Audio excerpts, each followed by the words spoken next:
La noche de Cuesta, con Carlos Cuesta.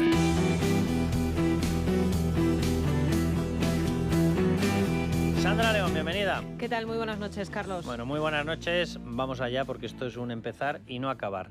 Siguen saliendo ramificaciones de la trama SEPI, mecanismos de cobro, mecanismos que empiezan a asustar, porque ya hablamos de una especie de intromisión generalizada en cascada, en mesas de contratos en la época de COVID, en mesas de contratos en la época no COVID. Vamos, que habrían contaminado absolutamente todo el aparato. Pero atención porque tenemos nueva denuncia de acoso en el PSOE. Sí, así es. Es una denuncia que está empezando a cobrar importancia porque una militante acaba de señalar al líder del partido en Palma de Mallorca, que es Iago Negueruela, que es uno de los dirigentes de mayor confianza de ¿quién? De Francina Armengol. En estos momentos es el portavoz del Grupo Parlamentario Socialista y en su día fue el consejero de Trabajo de la hoy presidenta del Congreso de los Diputados. La militante le acusa de acoso y de tener hacia ella una actitud intimidatoria durante una reunión celebrada el pasado mes de mayo. En este caso parece, eso sí, que no se trataría a priori de acoso sexual, sino laboral, porque al parecer este señor, Iago Negueruela, no quería que esta mujer se presentara a la reelección de la secretaría de su agrupación.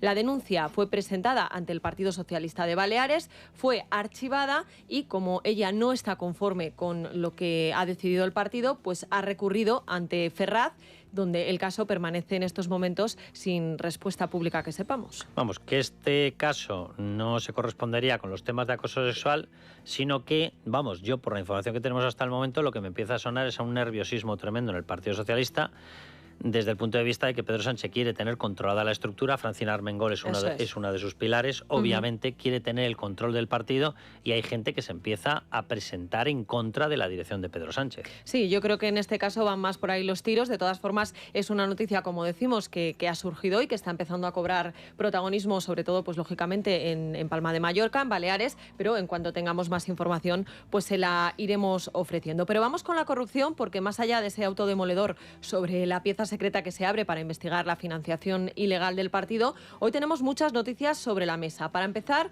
novedades sobre Zapatero y su relación con Plus Ultra, de nuevo apuntando al borrado de pruebas, ahora se lo contaremos, y para seguir, comparecencia de Santos Cerdán en la Comisión de Investigación del Senado.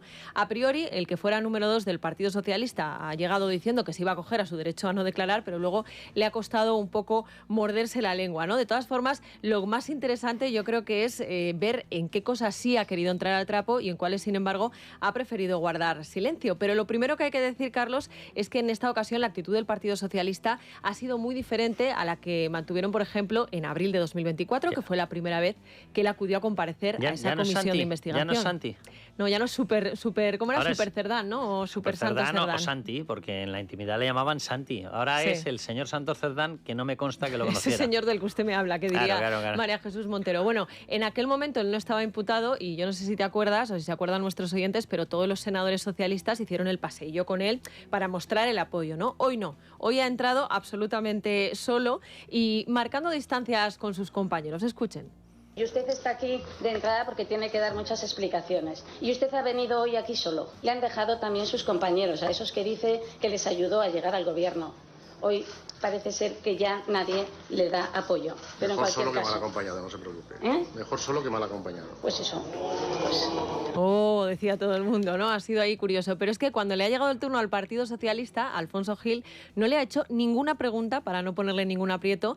Dice que, bueno, que ellos respetan la presunción de inocencia, pero consciente de que, hombre, no decir nada iba a ser un canteo, ¿no? Como se suele decir coloquialmente, sí le ha hecho un reproche ético. Esa ha sido la expresión que ha utilizado el senador socialista. ¿Respuesta de Cerdán?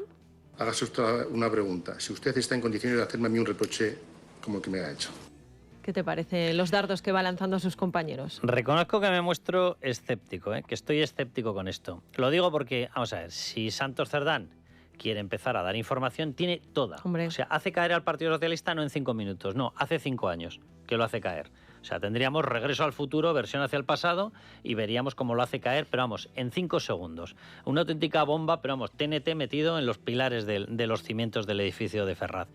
Y no lo hace. No. ¿Y con quién está en la defensa? Con Jacobo Teijelo. ¿Y quién es Jacobo Teijelo? Jacobo Teijelo es nada más y nada menos que el abogado de la cloaca, el abogado de Leire Díez, que la IREDID estaba metida hasta el tuétano. Entonces yo, el día que le vea dar información de verdad contra el Partido Socialista, que está más callado que mudito, ese día me creeré algo de Santos Cerdán. Porque a mí esto me ha parecido un show patético de vosotros estáis lejos de mí, yo estoy lejos de vosotros, no me hagáis un reproche, por favor, cómo me duelen tus palabras. Un paripé, ¿no? ¿Qué diríamos? No me mires, ya no soy Santi. Me huele a un paripé. Me huele a un paripé que en el fondo, oye, da la sensación de que beneficia a los dos, ¿no? Porque el Partido Socialista, Santos Cerdán, una persona descarriada, nos ha decepcionado. ¿Cómo podíamos imaginarnos que estaba haciendo esto?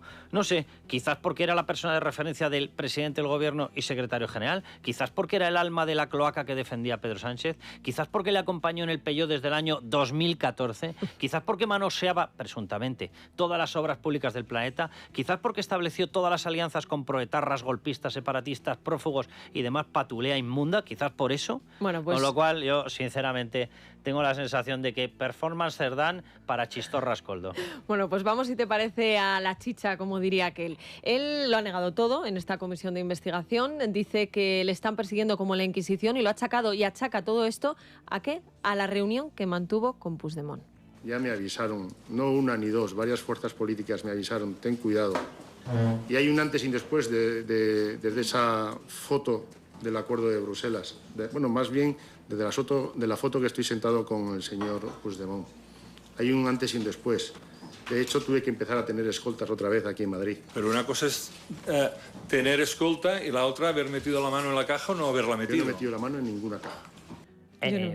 Se le ha escapado ahí de la Soto. Ha En confundido vez foto de la con foto Soto. de la Soto. Sí. Está claro que Soto del Real le ha dejado un impacto potente.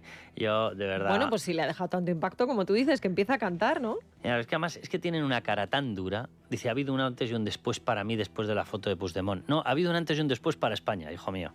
¿Sabe? Para España. Sí. O sea, usted como está acostumbrado a vender Navarra, a entregar Pamplona, a tratar con proetarras, con prófugos, para usted España es lo de menos, ¿verdad? Navarra, de hecho, es una auténtica porquería. Para usted debe ser lo de menos. Para los demás no. Todo esto se lo ha recordado, por cierto, María Caballero, la senadora de UPN, porque también ha venido aquí a presumir que si del fin de ETA, que si tal, en fin. Santos Cerdán. Sí, Santos Cerdán. Pero le ha dado un repaso María Caballero, que como siempre en estas comisiones está muy bien. Pero vamos María a más. Caballero es hija de Tomás Caballero. Eso es. Entonces no hace falta que nadie le explique qué es lo que pasa con esta gente. Por desgracia no, por desgracia no. Bueno, Santos Cerdán dice que no tiene nada que ver con Servinavar, que no es su empresa. Es absolutamente falso. Han elevado a certeza una hipótesis policial sin ningún tipo de prueba. Se ha generado, disculpe señoría, termino, se ha generado un titular diario sobre la empresa de Cerdán, el socio de Cerdán, las obras de Cerdán, en una absoluta vergüenza de ausencia de todo rigor. Ahí está el contrato de compraventa, ¿no? Mira, por lo menos veo que nos lee. O sea, algo ha debido sacar ganando. Ha debido tener tiempo en Soto del Real o en Foto del Real, ¿no? Lo mismo ahora le llama en Foto del Real. Bueno, pues en Foto del Real ha debido tener tiempo para leer que no hay ni el más mínimo rigor. No, lo que no hay es ni la más mínima vergüenza. O sea, usted tiene un documento firmado que le hace propietario en el momento en el que quiera, activando el botoncito de reclamarlo del 45% de Servinavar, que aparece metida en la trama de Hocicoz por todas partes, en todos los contratos. De hecho, simplemente con una de las obras, los túneles de Velate, a usted le corresponde 5,1 millones de euros. Dice que es que en los túneles de Velate todo está correcto, que no hay nada raro en eso. Esto es muy sencillo. Mira, ya ha salido de Foto Soto del Real, ahora tiene tiempo en su casa, como no puede salir por ahí, dice que no puede salir por ahí, es muy sencillo.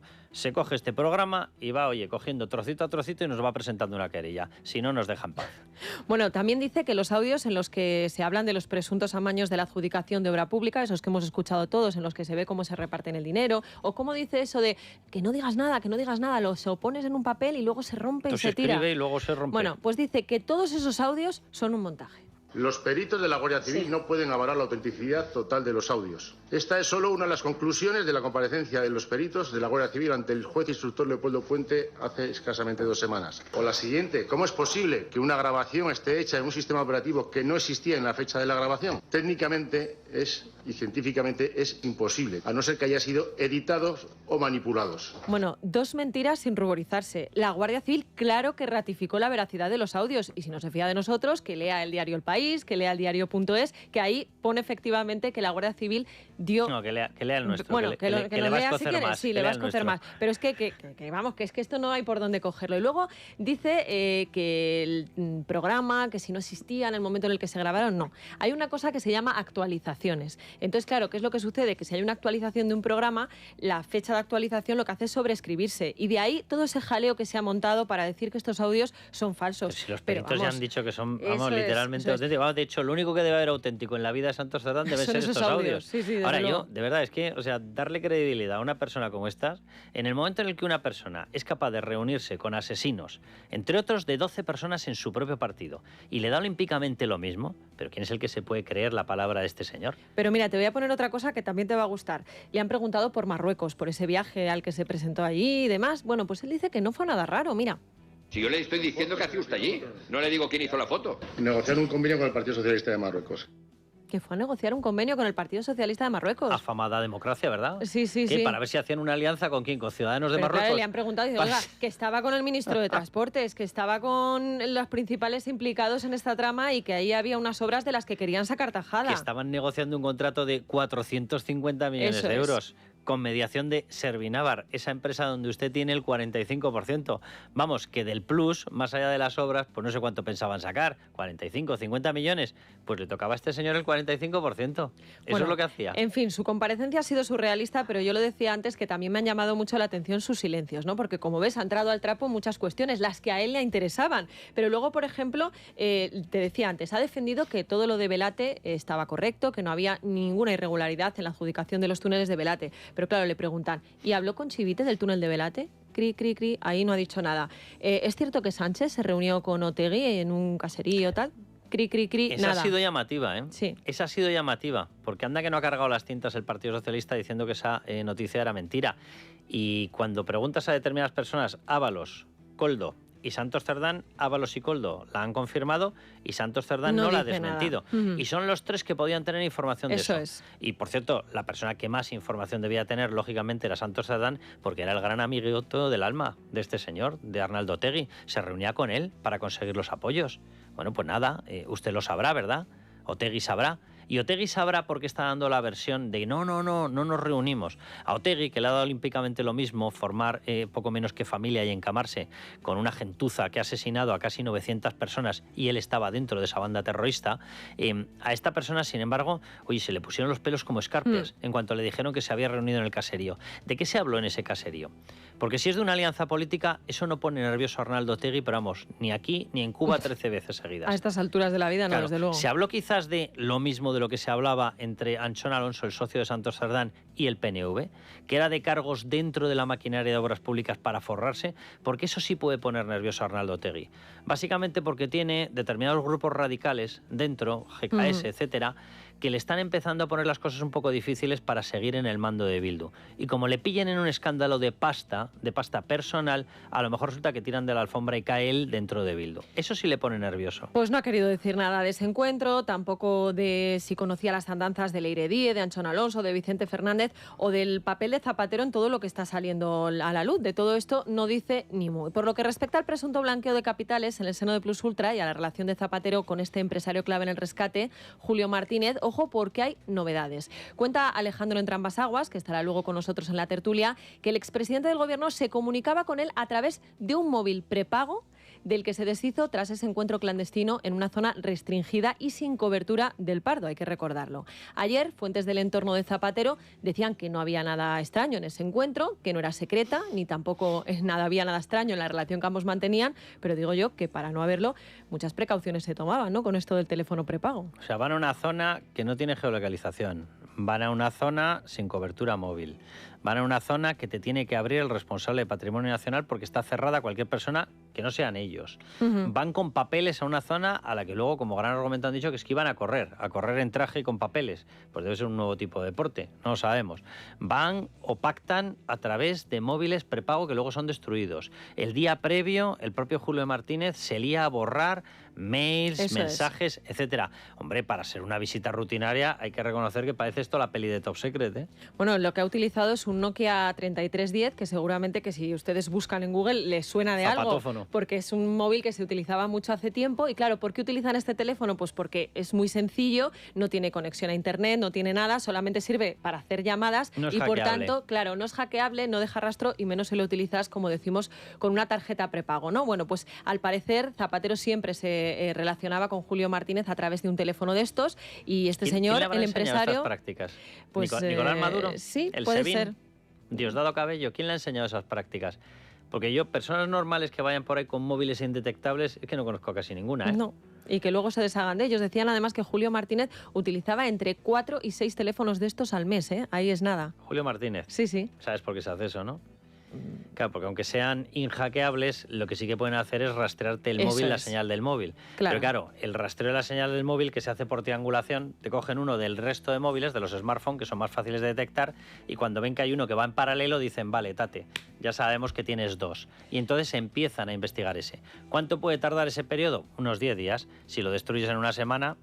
Pues estas No hay son manera. las amistades del presidente. De todas formas, esta es solo una de las muchas noticias que hoy tenemos que comentar en la tertulia relacionadas con Transparente Zapatero. Martínez le llaman ya. Sí, bueno, pues hay otra que demuestra hasta qué punto este señor Julio Martínez, al que ya muchos sitúan como el testaferro de Zapatero, protegía al expresidente del gobierno. Por ejemplo, en The Objective cuenta Pelayo Barro que este señor, que ya les hemos contado que tenía su nombre en muchas mercantiles, creó una sociedad dedicada al transporte aéreo y a la hora de registrarla dejó la dirección incompleta. ¿Por qué? Pues porque se trata de la misma urbanización de la localidad almeriense de Vera, donde veraneaba Zapatero y no quería que le relacionaran de ninguna manera. En fin, curioso. Bueno, con todo esto, hoy la presidenta de la Comunidad de Madrid, Isabel Díaz Ayuso, ha insistido esta mañana en que ha llegado el momento de que el expresidente del Gobierno comparezca en el Congreso y en el Senado.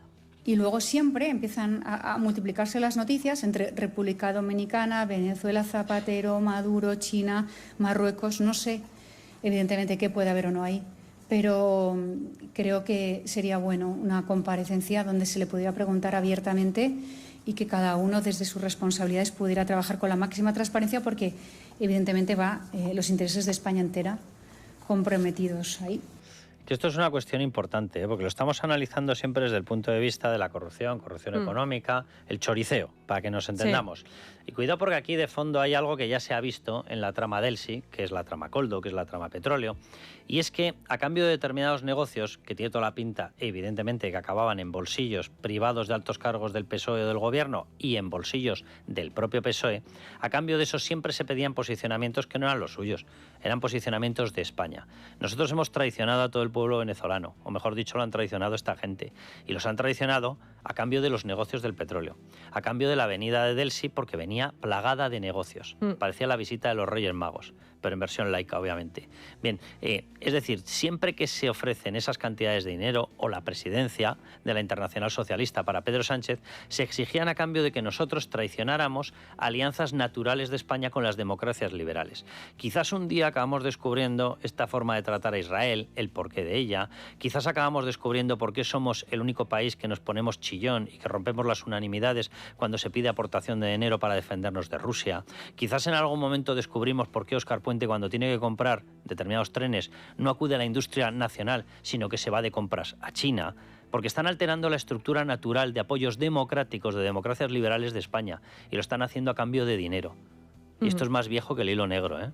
Pues sí, luego hablaremos de esto largo y tendido en la tertulia, pero por darles algún apunte más, hoy el Supremo ha enviado a la Inspección Fiscal la sentencia que inhabilita a Álvaro García Ortiz tras corroborar que cometió un delito de revelación de secretos para que estudie su expulsión de la carrera fiscal. Yo tengo pocas esperanzas y Miguel Ángel Pérez me decía que tampoco había muchas, porque al final esto depende en última instancia de Peramato, de su sucesora, que ya le ha rendido pleitesía, y del Gobierno. Pero hoy, al hilo de este asunto, ha tenido lugar la entrega de despachos de los 76 integrantes de la última promoción de fiscales. Allí, el rey Felipe VI, que ha sido el encargado de presidir el acto, ha insistido en la importancia de guiarse por una gran prudencia ética y profesional.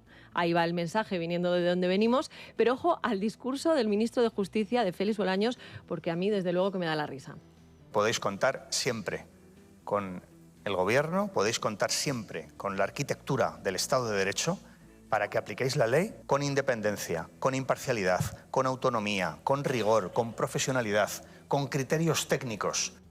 Se oía alguna tos ahí de fondo, yo no sé si a alguno no le ha dado el ataque de risa, porque vamos... Lo que no entiendo es cómo no se ha escuchado una vomitona. Sí. O sea, el autor de la ley Bolaños.